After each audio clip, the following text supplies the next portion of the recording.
Focus news 24/7 खबर एक नजर। और आप भगवत चरण प्रीत जीवन में प्राप्त कर सके उसके लिए सोपान है। कई लोग पूछते हैं महाराज 7 कांड क्यों लिखे? 7 दिन है इसलिए 7 कांड लिखे। कई लोग क्षमा करिएगा पराठा खाने के लिए मुहूर्त नहीं पूछते हैं।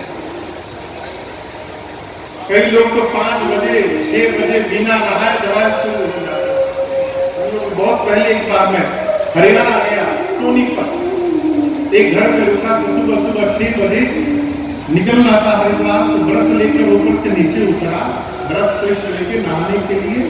तो जैसे ऊपर से नीचे उतरा देखा डाइनिंग टेबल पर पूरा परिवार आलू पराठा और मक्खन लेकर बैठा है। आओ महाराज कुश्ती आओ, वही आते ही खाओ। भोजन करने के लिए आदमी मुहूर्त नहीं देखता, लेकिन भजन करने का बारी आया। अब पता करो पंडित से कब से शुरू करना है।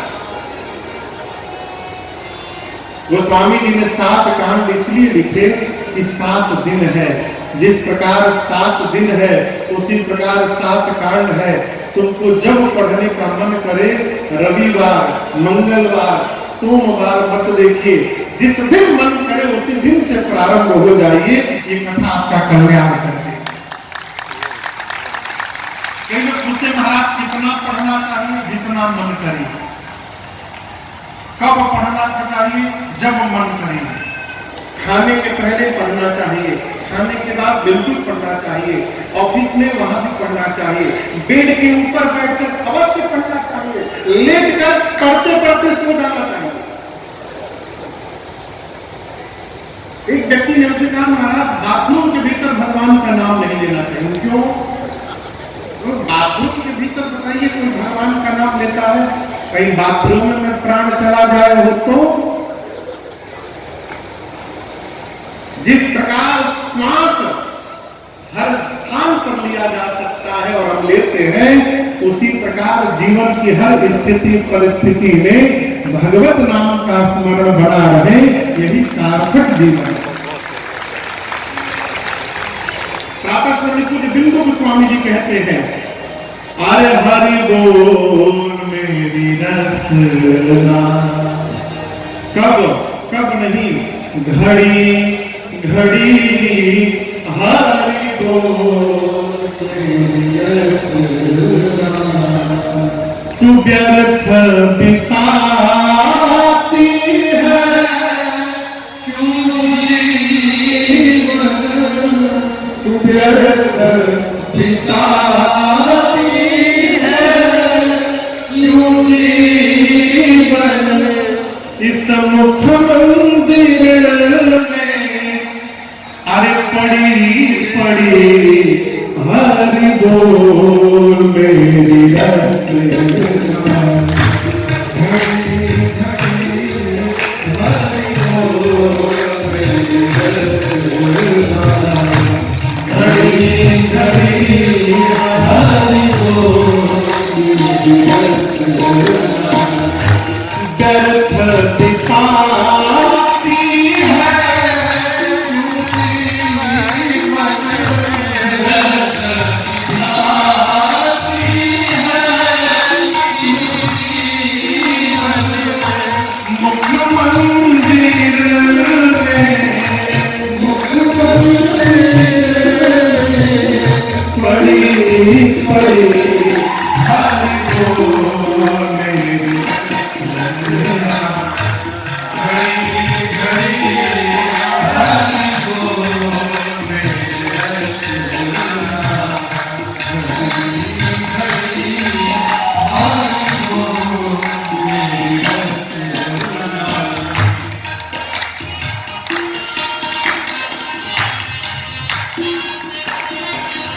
है जय श्री राम, जय श्री राम, जय श्री राम।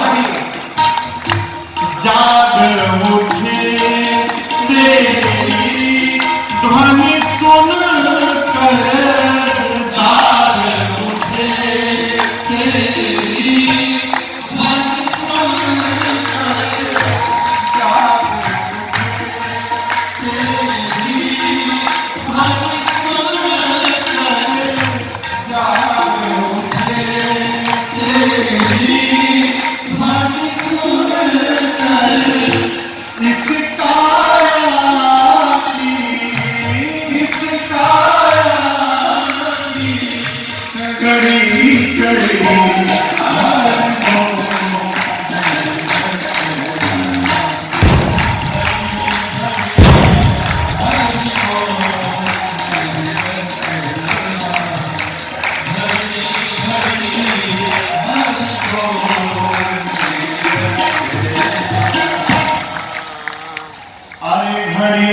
घड़ी हरि बोल मेरे से स्वभाव बना लीजिए, कारण अकारण मुख से भगवान का मानस की आचार्य है। भगवान शंकर श्री रामचरितमानस के क्या है? आचार्य है। और माँ भवानी, ये जो माँ पार्वती है, माँ पार्वती के ही कृपा प्रसादी से आज राजन को और आपको इस श्री रामचरितमानस की कृपा और इसकी प्रसादी प्राप्त हुई है। ये माँ पार्वती की कृपा प्रसादी है। आचार्य से लेकर उस प्रसाद को हमारे आपके वितरण कराने की भूमिका में ये मेरी मां पार्वती है। इस बात को भगवान शंकर ने स्पष्ट किया है। परसों की कथा में आपसे निवेदन करूंगा, जब मां पार्वती ने अपना संशय प्रकट किया बाबा के सम्मुख कि प्रभु जी राम जी ब्रह्म है कि राजा के बेटे हैं? ब्रह्म है तो राजा के बेटे कैसे हो गए? राजा के बेटे हैं तो ब्रह्म क्यों है? मां ने जब प्रश्न किया तब भगवान शंकर ने कहा, देवी राम कृपा ते पार्वती सपने हो तव मन माय, शोक मोह संदेह भ्रमा मम विचार कर सुना। रघुनाथ जी की कृपा से पार्वती आपके मन में न शोक है, न मोह है, न संदेह है, न भ्रम है, कुछ नहीं है। मैं आपकी चतुराई समझ गया। आप जगदम्बा हैं। आप अपने जगत के जीव रूपी संतान का कल्याण करने के लिए जानबूझकर अज्ञानी की भांति मुझसे आपने प्रश्न किया, क्योंकि आपके प्रश्न को सुनकर मैं आपको कथा सुनाऊं और आपको कथा सुनाने के बाद ये कथा पूरे संसार में प्रचलित हो जाए। आप जीवों का कल्याण करना चाहते हैं, इसलिए आपने प्रश्न किया। कहत सुनत सब कर हिता होई। भगवान शंकर आचार्य है और मां भवानी की कृपा से ये कथा हमको आपको सुलभ भई। एक कारण यह भी है कि गोस्वामी जी ने शंकर जी और मां पार्वती जी की वंदना की। तीसरे श्लोक में भगवान शंकर के जगत गुरु स्वरूप का वंदन किया। वंदे बोधमयं नित्यं गुरुं शंकर यमाश्रितो हि वक्रोऽपि चंद्रः सर्वत्र वन्दते। यहाँ जो स्वामी जी कहते दर्शन करिए।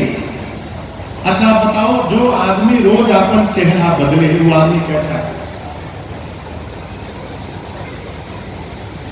रोज चेहरा बदलने वाले को हम लोग क्या कहते हैं? हाँ, बनावटी। और बहरूपिया।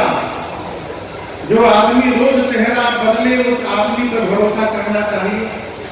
नहीं करना चाहिए। वो स्वामी जी कहते देखिए, परिणाम देखिए। यमाश्रितो हि वक्रोऽपि, वक्रोऽपि है चंद्रमा, टेढ़े है। टेढ़ा आदमी लोग कहते बहुत टेढ़ा आदमी है, बच के रहियो। वो स्वामी जी कहते वो टेढ़े चंद्रमा भी भगवान शंकर की शरण में गए तो आज देखिए पूरे संसार में वंदनीय हो गए हैं। ये महिमा भगवान शंकर की है। देखिए बड़ा कौन? जिसके शरण में आने के बाद छोटा भी बड़ाई प्राप्त कर ले, वो बड़ा आदमी। छोटे को भी जो बड़ा बनाने की शक्ति रखे, वो बड़ा आदमी है। बाबा यमाश्रितो हि वक्रोऽपि चंद्रः सर्वत्र वन्दते। उन भगवान शंकर को मैं बारंबार वंदन करता हूँ। यहाँ बाबा के गुरुत्व स्वरूप का वंदन किया। चौथे श्लोक में आदि कवि बाबा वाल्मीकि जी और शेहनान जी महाराज को वंदन किया। पांचवें में जगत जननी मां जानकी, छठवें में प्रभु श्री राम और सातवें श्लोक में गोस्वामी जी कहते हैं मैंने ये कथा कैसे लिखी। क्षमा करिएगा, कई लोग दूसरे का भी चुरा के अपना नाम लगा देते हैं। अभी कल की मजेदार बात तो आपको बताएंगे। ये जो एक कवि है शिवानंद मिश्र शिकारी जी, बड़े अच्छे कवि हैं, उनके भजनों को हम गाते हैं। शिकारी जी हैं, फिर से प्रताप चंद्र सिन्हा जी हैं, बहुत भगवान के बहुत बड़े भक्त हमारे बिहार बक्सर से, उन्हीं का पद है आज मिथिला नगरिया निहाल सकिया। प्रताप चंद्र सिन्हा जी हैं, और जिन गीतानंद जी महाराज का भजन मैंने आपको सुनाया, इन तीन महापुरुषों का नाम लिखो बोले कि वो तीनों नकली असली हम जो भजन आज से 40 साल पहले लिखे थे, वही भजन शिकारी जी चुरा लिए आपको दे रहे हैं। वही भजन गीतानंद जी चुरा लिए, उनके जन्म के पहले गीतानंद जी जा चुके थे। कई समाज में लोग दूसरे का काम लेके आपन टैग चिपका के मेड बाय मी बाजार में दिखाते हैं। यहाँ गोस्वामी जी का दैन्य भाव देखिए। गोस्वामी जी कहते हैं मैं किसी लायक नहीं हूं लिखने का, मैंने इस ग्रंथ की रचना कैसे की। गोस्वामी जी स्पष्टीकरण करते हैं इस रचना का, कैसे लिखे। नाना पुराण निगमागम सम्मतम यदा रामायणे निगदितम क्वचिदन्यतो। नाना पुराण, 18 पुराण है, 4 वेद है, 4 उपवेद है, 6 शास्त्र है। इसके बाद जितने रामायण है, कितने रामायण, 100 करोड़ से ऊपर रामायणे निगदितम क्वचिदन्यतो।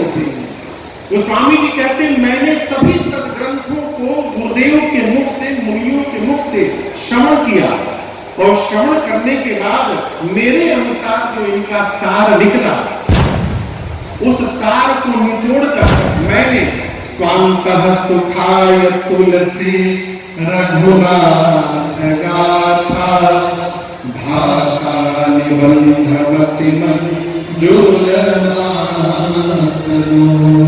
नाना पुराण, वेद, शास्त्र, उपनिषद और जितने रामायण प्राप्त हुए, सबके सार को निचोड़कर मैंने श्री रामचरितमानस की रचना की।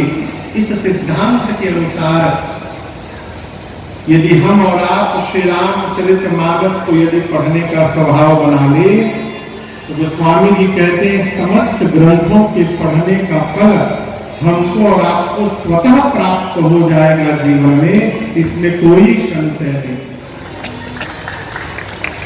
ये मानस के 7 श्लोक हैं। इसके बाद गोस्वामी जी ने पंचदेव उपासना में 5 श्लोक लिखे और फिर वंदना क्रम प्रारंभ हुआ। सबसे पहले गुरु चरण रज को वंदन किया है। देखिए, जीवन में जिसके कारण हम भगवान की ओर अग्रसर हो, उस जीव का सर्वकाल स्मरण करना चाहिए। आप मानस में देखिएगा, शबरी मैया को जब राम जी दिखाई पड़े तो शबरी जी को राम जी की याद नहीं आई, अपने गुरु जी की याद आई। मुनि के बचन कब जब शबरी देखी राम गृह। इसलिए जिसके कारण हम भगवान की ओर अग्रसर हो, उस जीव का सर्वकाल स्मरण बना रहे, यही हमारी उनके प्रति कृतज्ञता होती। गोस्वामी जी ने अपने गुरु जी के चरण को नहीं, चरण में जो रज लगा है उस रज का वंदन किया। वो रज ही विवेक, सुगंध, सुवास, सरसता, अनुराग प्रदान करने में समर्थवान है। कौन? गुरु जी का चरण रज।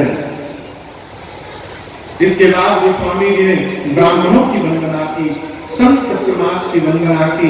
गोस्वामी जी ने दुष्टों की भी वंदना की। दुष्ट की वंदना क्यों की? सिया राम मैं सब जग जानी। जब सब संसार में सीताराम जी दिखाई दे रहे हैं, तो गोस्वामी जी को दुष्ट में भी सीताराम जी दिखाई दे रहे हैं, इसलिए उनकी भी वंदना की।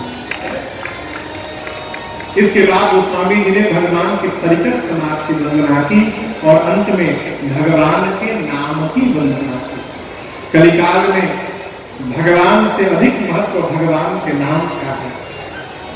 यही कलिकाल साधन दूजा, जोग यज्ञ जप तप पूजा। राम ही सुमिरिय गाई राम ही संतत सुनिय राम गुण ग्राम। देखिए, त्रेता में भगवान को प्राप्त करना होता था, सतयुग में, त्रेता में, द्वापर में कठोर साधन करने पड़ते थे। सतयुग में तपस्या करनी पड़ती थी, त्रेता में यज्ञ करना पड़ता था, द्वापर में पूजन करना पड़ता था, कलिकाल में कुछ नहीं करना, केवल जहां है गाड़ी चला रहे हैं, रोटी बेल रही है, व्यापार में बैठे हैं, काम करते रहिए, राम जपते रहो और काम करते रहो। ये कलिकाल की महिमा है, राम जपते रहो, काम करते रहो, वक्त जीवन। अभी यहाँ पे कथा का समापन हो गया है और अभी आरती का कार्यक्रम होने वाला है। 5 मिनट बाद